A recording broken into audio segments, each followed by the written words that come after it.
మన పార్టీ తరపు నిలబడబోతా ఉన్న మన అభ్యర్థులపై ఉంచవలసిందిగా సవినయంగా ప్రార్థిస్తా ఉన్నా. మన పార్టీ ఎంపీ అభ్యర్థిగా సునీల్ నిలబడతా ఉన్నాడు.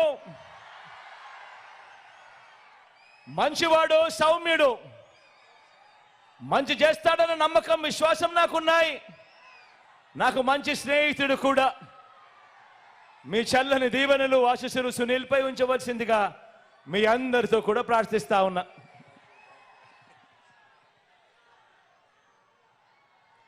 కాకినాడ రూరల్ నుంచి కన్నబాబన నిలబడతా ఉన్నాడు. మీ అందరికీ పరిచయస్తుడు. మంచి చేసే దాంట్లో మాత్రం 4 అడుగులు ఎప్పుడూ కూడా ముందే ఉంటాడు. మీ చల్లని దీవెనలు, ఆశీస్సులు కన్నబాబాయన్పై ఉంచవలసిందిగా సవినయంగా మీ అందరితో కూడా ప్రార్థిస్తా ఉన్నాను.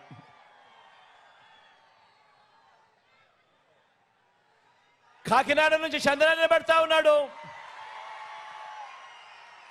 తాను కూడా మంచివాడు, సౌమ్యుడు, పేదలకు మంచి చేసే విషయంలో ఎప్పుడూ ముందుంటాడు.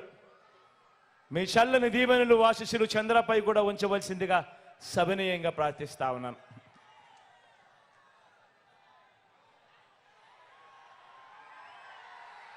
జగ్గంపేట నుంచి తోట నరసింహన్న నిలబడతా ఉన్నాడు. నరసింహన్న గురించి నేను వేరే చెప్పాల్సిన అవసరం లేదు. మనసున్నవాడు, వెన్నలాంటి మనసున్నవాడు. మీ చల్లని దీవెనలు, ఆశీస్సులు అన్నపై ఉంచవలసిందిగా సవినయంగా ప్రార్థిస్తా ఉన్నాను.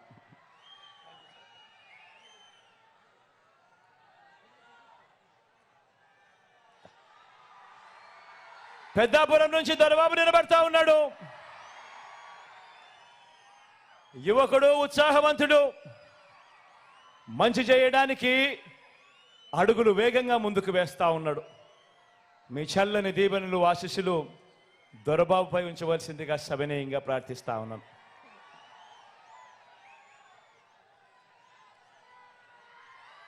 పతిపాడు నుంచి సుబ్బారావు నిలబడతా ఉన్నాడు. పొట్టివాడైనా గట్టివాడు, మనసున్నవాడని కూడా చెప్పాలి. సుబ్బారావు అన్నకు మీ చల్లని దీవెనలు, ఆశీస్సులు అన్నపై ఉంచవలసిందిగా సవినయంగా ప్రార్థిస్తాను.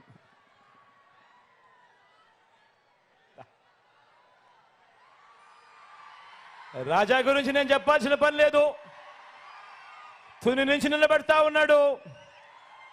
నాకు మంచి స్నేహితుడు, మంచివాడు, సౌమ్యుడు, మంచి చేస్తాడు మీ అందరికీ అన్న నమ్మకం నాకు పూర్తిగా ఉంది. మీ చల్లని దీవెనలు, ఆశీస్సులు రాజాపై ఉంచవలసిందిగా సవినయంగా ప్రార్థిస్తా ఉన్నా. పిఠాపురం నుంచి నాకు తల్లి లాంటిది నా అక్క గీతమ్మ నిలబడతా ఉంది. ఒకటి నేను చెప్తా ఉన్నాను. పిఠాపురంలో ఉన్న ప్రతి ఒక్కరూ ఆలోచన చేయమని కోరుతా ఉన్నాను. లోకల్ హీరో కావాలనా లేకపోతే సినిమా హీరో కావాలనా అని ఆలోచన చేసుకోమని కోరుతా ఉన్నా. అక్కకు ఓటేస్తే ఎప్పుడు మీతోనే ఉంటుంది, మీకు మంచి చేస్తుంది. నేను కూడా దగ్గరుండి మంచి చేయిస్తాను అక్కతో. కానీ సినిమా హీరోకు మాత్రం ఓటు వేస్తే ఓటు వేయించుకున్నంత సమయంలో మాత్రమే ఇక్కడ ఉంటాడు. జ్వరం వచ్చినా కూడా తాను మళ్ళీ హైదరాబాద్కి వెళ్ళిపోతాడు. గుర్తుపెట్టుకోను మీ అందరితో కూడా కోరుతా ఉన్నాను. అక్కపై మీ చల్లని దీవెనలు, ఆశీస్సులు ఉంచవలసిందిగా సవినయంగా కోరుతా ఉన్నా. మరిన్ని వీడియోస్ కోసం ఛానల్ ని సబ్స్క్రైబ్ చేయండి. లేటెస్ట్ అప్డేట్స్ కోసం వాట్సాప్ ఛానల్ ని ఫాలో చేయండి. అండ్ లింక్ డిస్క్రిప్షన్ లో ఉంది.